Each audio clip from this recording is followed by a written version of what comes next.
পদ্মার পর একাদশ এবং অম্বিকাপুর ফরিদপুর একাদশ যখন মাঠে প্রবেশ করে তার একটি দৃশ্য দেখতে পাচ্ছেন।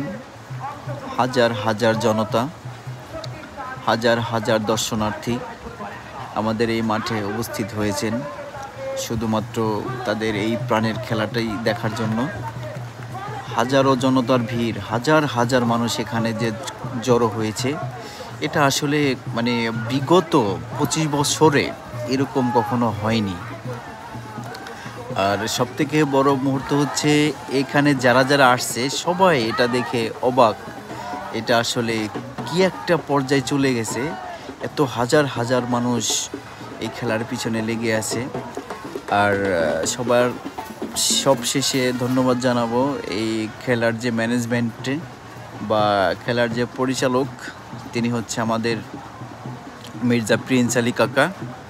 তাকে অনেক ধন্যবাদ জানাই।